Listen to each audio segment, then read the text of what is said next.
He's recently on the cover of XXL magazine as part of the 2016 freshman class alongside other new rappers. His debut album, Professional Rapper, was released last year. Save Dat Money, the single, is on verge of going platinum. Pleased to have here on the Rich Eisen Show, Lil Dicky. Good to see you, sir. Thank you for having me. How are you? Now, do I call you Lil Dicky? Do I call you Dave? Which is when faced with that question, I always say Dave because I just feel irregular saying anything other than Dave, but so Dave, yeah. Dave, you're Dave Bird from Philadelphia, right? Yeah. From just outside of Philly. Yeah, Cheltenham. And how does Dave Bird become Lil Dicky? How did this all happen for you? Well, it's kind of a weird path. My whole life, I really felt destined to be a comedian. So then I graduated college, and I thought, what ways could I, get noticed for being just a funny human being? Mm-hmm. And I always rapped on the side just growing up, and I felt like that was a unique way in terms of being noticed because it's really hard to climb like the stand-up comedy ranks. You know what I mean? I tried it from college myself. Did you? Yeah. Yeah. I did stand-up for 3 years in collage. Yeah. Toughest thing I've ever had to do. It's so hard. You have to rely on somebody walking in, discovering you for like during a 5-minute set. It's just, I wanted to like really control my own destiny as much as I could. And with music, you can download music online. You can buy the equipment like for $500 and record your own. I had like a whole basically album recorded and was doing concerts before I'd ever even rapped in front of another human being. You know what I mean? Sure. So it just felt like a unique way in. And then the music actually ended up bizarrely catching up to the comedy angle of it. And I kind of, now I'm being taken really seriously as I take myself seriously as a rapper. As a rapper. Yeah. So, growing up, the dream was being a comedian. And then like, so you certainly have other dreams like, playing in the NBA was a dream. Being a rapper was a dream. But those two dreams didn't feel really attainable. So your jump shot wasn't very good. It's solid. Like I'm definitely like a really like good rec league player. Okay. But it's, it's not Division I. So are you a ball hog of some sort? No. I'm a combo guard. Like I'm not, I'm not like a pass first point guard. I'm probably like a point guard with the scorer's mentality. Like Iverson. Exactly. Where you're from. Yeah. Yeah. Do we know if Iverson can rap though? I mean, do we know? Jules. Remember when he had like that whole album? Almighty. Yeah, I forgot. I need to get No, Iverson that on one track. that one has completely slipped my memory. Yeah. Maybe from everybody's. Yeah. But not you. He made a whole album that he then had to take down. So was Iverson your guy growing up watching? That was 100%. Like there's no Iverson. Growing up in Philadelphia, like I was like a 13-year-old boy when we were like going to the finals. It was just the perfect time to be a sports fan for me. Yeah.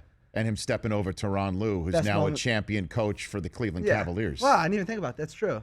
Him stepping over Tyronn Lue is easily my favorite moment in sports history for like a person by far. Because I was watching it live. They hadn't lost one game the entire playoffs that year, the Lakers. It was game 1 in L.A. I didn't think that we could win that series. In that moment, I thought, whoa, maybe we can. Maybe you can. 4 straight, but. Yeah. I've got Dave Bird, better known as Lil Dicky, here on the Rich Eisen Show studio. And now, so you've collaborated with some big time rap names. Like what was your favorite collaboration? Probably Snoop. Snoop Dogg is, have you ever met Snoop? Well, Snoop, if you look between my Chris Command Center that's right across the Rich Eisen Show studio, that is a grease board of Snoop drawing up his favorite play. Oh, yeah, Coach Snoop. That's Coach Snoop, great, as he wrote down there. You have met him. Oh, yeah. Larger than life figure. Like, I think he's definitely the coolest person besides you, maybe, that I've ever met. Oh, please, come on, man. No, he's probably a little bit cooler. Yeah, I'll go there. Yeah. I'll go there. And just being around him, he's the nicest guy in the world. He'll treat everybody the exact same, whether it's like me, LeBron James, my friend. It doesn't matter. You know what I mean? And I just think he's... Well, at this year's Super Bowl, we got him credentialed because he wanted to be part. He wants to be part of the football paparazzi. Yeah. Because he's really extremely knowledgeable. It's not just one of those rappers or celebrities or actors or whatever who think that they can do it. He really can. So we credentialed him and dropped him into the Thursday press conference, his final ones for both the Broncos and the Panthers this year, and he stole the show. I'm sure. People stopped interviewing Peyton. They want to interview him. Yeah. I mean... That happened. I think, he was destined to be a rapper, but I think in another world he could have been a comedian. You know what I mean? He's that funny and interesting. So I've never been around somebody who I just like watch him and just try to like soak it all up. Now, of all your videos, the one that's my favorite is the one where you knocked on people's doors. Yeah. Right here in Los Angeles. You saw what a beautiful, where you basically asked them for the use of their facilities to make a video, which you then called Save That Money, which is the single that I referred to at the top here. I think what did you think? How did you think that one up?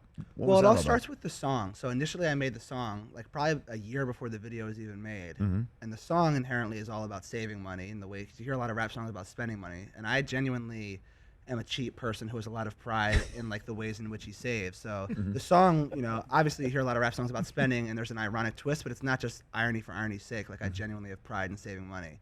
So I made that song and I knew it was my most mainstream like concept with like, there's, you know, Fetty Wap's on there, Rich Homie Quan, they're like really big artists. So I knew I had to make a big splash with the video, and we were talking about what we could do, and we thought, what if we got the whole video for free? And I thought it was a really interesting idea, but I didn't think it would work. But I knew it wouldn't really hurt to try because it's free. So we started trying. So you get a camera crew. Get a bare bones camera crew, and you know, we said, let's see. And we tried. And the first day, it was like the most fruitful day ever. So you knocked on somebody's door and said, "Can I use your mansion for a video and sign this waiver?" And they said yes. Well, one person out of like 50, but all you need is one. That's the beautiful part. That's what everybody thought about Tim Tebow being drafted in the NFL in the first round. All you need is just the Broncos to say, "I'll do it." Exactly. So who was your Broncos? My Broncos was an elderly woman named Mrs. K. I'm keeping her name anonymous. Okay. And the funny thing is, when we were concepting the video, we were thinking about like, wouldn't it be so great if like an old sweet woman was the type that let you in? And I thought, well, yeah. And then as soon as she opened the door, I knew that I had to sell her, like because I just knew that was the most entertaining like version of the way this video could go. And I was really desperate for a yes. We hadn't gotten a yes all day. That was the only yes we got. So you were 0 for 49, and then in the 50th door you knocked, essentially? Is what happened? Yeah. We were going to keep doing it, and, you know, if it took 75 attempts.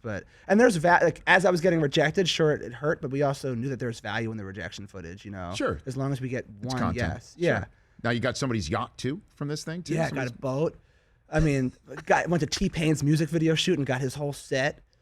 What else did we get? A nightclub. The nightclub was ironically the hardest one to get, which is surprising for a rapper. But they didn't even know who I was. I had to be like, "Have you heard of Fetty Wap? He's on the song." There might be some liability issues, right? Yeah, perhaps. You know, perhaps. So, have you seen Jim Harbaugh's rap video? I have. I saw it yesterday for the first time. Can we just play a snippet of it? Here's Jim Harbaugh's rap video. Yeah. Who's got it better than us? Nobody. Who's got it better than us? Nobody. Who's got it better than us? Nobody. So what do you think? What do you think? Because I know you've met Jim. Jim has introduced you, correct? Yeah, he sang the national anthem at my show. Well, hold on a minute. He sang the national anthem. Yeah, I do the national anthem in my rap show. I think it's an important thing. Yeah. And I brought him out to do it, and he's a little tone deaf, if I'm being quite honest. But like in such a humorous way. But to use the "Who's Got It Better Than Us" as sort of a beat. Yeah, no. I mean, first off, when I was watching the video yesterday, I was thinking, this guy's like a legitimate rapper, whoever was rapping. And I think when I listened to the lyrics, he said like he does kickoffs. Is that the kicker? Is that guy on the team? Bailey? Yeah, is that guy on the team? That's a great question. I'd love to I'm know curious more who of that guy is. No idea. Go ahead and check that one out. But, yeah, fact check that. But I thought it was a cool song. Like, you know, I'm very critical of rap music. I'm just kind of a critical. Well, I mean, it's your gig. Yeah, but I thought the guy was a good rapper, and the song was good. And Harbaugh, you know, he's got incredible charisma. But he was a tone deaf singing the national anthem. He's not a good singer. See, he's found his proper profession. I'm not going to give him that much. Yeah. He's found his proper profession. Yeah. What coach would you put in a video? What coach? A coach of one of your teams, maybe? Man. Come on, you got to put Andy Reid in the video. Let's be honest. Yeah, Andy here. Reid is like probably my coach, like Coach Reid or Coach Brown, Larry Brown. Like, how about this? I got one for you. Because you know Andy Reid always would say, "The time is yours." Yeah. That's your line. Time is yours. Let's do a rap of Andy Reid. The time is yours. Do you know Andy? I've never met him. Absolutely, we can get this hooked up. Let's do it. It would be my pleasure. I'm happy to to do it. hook Lil Dicky, Dave Bird up with Big Andy Red. Reid with Big Red. We can do that. Mariucci can do that in 2 seconds flat. Correct. Where his line, as he always said in the press conference, where he just reads off who's hurt, who's Time hurt. is yours. What do you think? I think it's a great concept. I'm in. Let's do it. Coach? Let's make that. Do you want to make a public Which plea? camera? Let's do it this camera right here. You have the floor. Listen, Big Red, I know that, you know, you're down in Kansas City now. You have different things to worry about than Philadelphia, but, you know, you were my childhood, and I'd love to make my life come full circle with you and make a rap video. I think you'd be great, dynamic. Just reach out to Rich. I'll reach out. I got it. Yeah, just do an email I'll chain take it or from something, here. and then, yeah. Cool. The time is yours. Yeah, the time is yours. Lil Dicky featuring Andy Reid. The time is yours. Rich, you set him up for success. You gave him 4 words already. There you the go. whole song. That's it. And then you obviously can take care Get of a it. T.O. cameo? I'd love to get T.O. involved. Oh, we can do that too. You know, he's part of the show also. Yeah. We'll get T.O. involved. Sure. We'll get it going. I'm down. I'd love it. Bring the whole gang back. Get Javon Curse there. Let's just do it. Yeah. The freak. Yeah. Javon Curse. Who else can we get? I mean, McNabb? wouldn't be a Ryan bad Westbrook? one. Westbrook. I just met Westbrook in the airport. He was in the security line with You me. fanboy him? Yeah, I said, thank you. I just said, thank you for my childhood. That's all I said. Thank you for my childhood. You just said that to Andy Reid also. Yeah, so they both, the Eagles, like, you know, that was my squad growing up. That and the Iverson Sixers. Okay, so this is going to happen. This is going to happen. Good. We're going to make this happen. I'll hold you accountable. Okay, and then we'll update the audience as we move along. Yeah. But I'm gonna make this happen as soon as this show Great. is over. I call Mariucci, and I can't wait to say, Steve, there's a guy named Lil Dicky. Yeah, let's get Mooch involved. Mooch would be in. Let's do it. Come on, Okay. Get all you guys in a low Get rider everybody together. involved. Yeah, we'll get them all. Yeah. Okay, I'm done. down. Thanks for coming on the show. Thank you for having me. Come back. Thank you. You're a legend. I just want you to know that. Oh, don't say that. You are, though. I'll take it. Yeah. I'll take it. Can I be in this video too? I don't know about that. I walked right into that. Yeah. You say yourself. You're like Frazier, another Yeah. Philly guy packs Yeah. a punch. Thanks for coming on. Thanks for having You me. bet. Dave Bird, Lil Dicky's upcoming show is Monday, July 25th in the Fonda Theater right here in Hollywood, California. His new single, Molly, featuring Brandon Urie from Panic at the Disco. Go check it all out. Back in 60 Ticks the Clock here on The Rich Eisen Show. The Rich Eisen Show, weekdays at noon Eastern on Audience.